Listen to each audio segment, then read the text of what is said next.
झारखंड मुक्ति मोर्चा के पूर्व विधायक डॉक्टर सरफराज अहमद राज्यसभा चुनाव के लिए झारखंड से Indian national democratic inclusive alliance के साझा उम्मीदवार बनाए गए हैं। सोमवार को 12 बजे नामांकन पत्र दाखिल करेंगे। रविवार की रात को मुख्यमंत्री चंपाई सोरेन के आवास पर सत्ताधारी दल की बैठक हुई। बैठक में राज्यसभा चुनाव के लिए झारखंड से डॉक्टर सरफराज अहमद के नाम पर मुहर लगा दी गई। वह झामुमो के उम्मीदवार होंगे। गठबंधन के घटक दलों ने उन्हें अपना समर्थन देने का ऐलान किया। झारखंड में झामुमो, कांग्रेस और राष्ट्रीय जनता दल का गठबंधन है। ये तीनों ही पार्टियां केंद्र की नरेंद्र मोदी सरकार के खिलाफ बने ग्रांड अलायंस इंडिया का हिस्सा हैं। चर्चा थी कि डॉक्टर सरफराज अहमद कांग्रेस की टिकट पर राज्यसभा का चुनाव लड़ेंगे, लेकिन सीएम आवास में हुई बैठक में तय हुआ कि वह झामुमो के चुनाव चिन्ह पर ही राज्यसभा का चुनाव लड़ेंगे।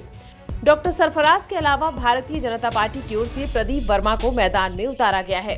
मुंबई के एक बिजनेसमैन हरिहर महापात्रा ने राज्यसभा चुनाव के लिए झारखंड से टिकट खरीदा था, लेकिन अब तक कोई उनका प्रस्तावक नहीं बना है। बता दें कि किसी भी उम्मीदवार के राज्यसभा चुनाव लड़ने के लिए जरूरी है कि उनके नामांकन पत्र पर कम से कम 10 विधायकों के हस्ताक्षर हों, यानी 10 विधायक जब तक प्रस्तावक नहीं बनेंगे, कोई भी व्यक्ति राज्यसभा का चुनाव नहीं लड़ सकता है।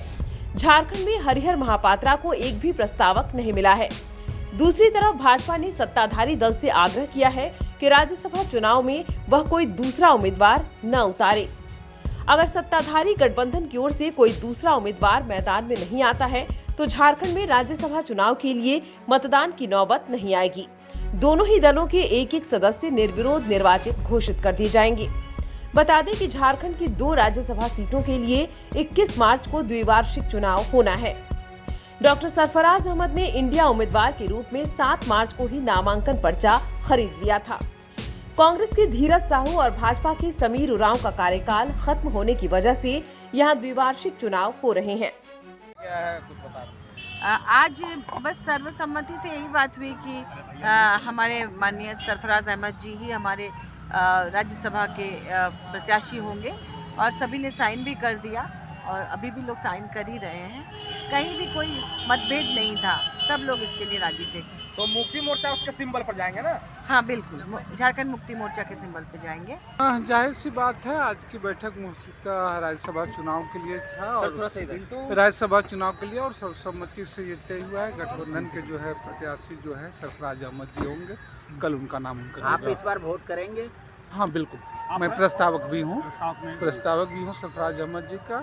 और सरफराज अहमद जी का एक लंबा अनुभव रहा है अविभाजित बिहार से रह करके, और मुझे लग रहा है झारखंड के उन शख्सों में होंगे जो बिहार में एमएलए तो रहे ही हैं, सांसद रहे हैं, संभवतः वो विधान परिषद सदस्य भी रहे होंगे और राज्यसभा के मौका मिलकर के चारों सदन में भी रखने का मौका मिलेगा। और खास करके गिरिडीह के वासियों के लिए तो यह एक बेहतर मौका है। एक नाम आया था हरिहर महापात्रा का, उन्होंने पर्चा खरीदा है। सेकंड प्रेफरेंस को लेकर कोई चर्चा तो नहीं हुई? नहीं, मुझे बस सिर्फ और सिर्फ इन्हीं के नाम की चर्चा हुई है वहाँ, इस पे है।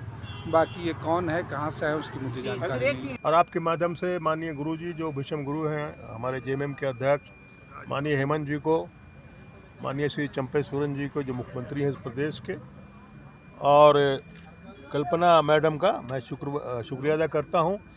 गठबंधन के सारे नेताओं को मैं बहुत बहुत धन्यवाद और बधाई देता हूं कि सब लोगों ने मिलकर, माने आरजेडी माले सब मिल करके पूरे गठबंधन के लोग इस लायक मुझे समझा कि वो लोग मुझे राज्यसभा के लिए इन लोगों ने अपना उम्मीदवार बनाया है। क्या उम्मीद करें आप राज्यसभा में राजकीय हक की आवाज़? देखिए भाईजान, मैं पहले भी लोकसभा रिप्रेजेंट कर चुका हूँ, उसमें बिहार था, बिहार झारखंड एक था। मैंने बहुत सारे मुद्दे उठाए थे। निश्चित रूप से मैं उन चीज़ों को फिर से दोहराऊंगा और ज़ोरदार तरीके से झारखंड की बातों को मैं वहाँ पे सवालों को तीसरी उम्मीदवारी जो आई है उसको मुझे उसकी जानकारी नहीं, मुझे उस पर कोई टिप्पणी नहीं करनी।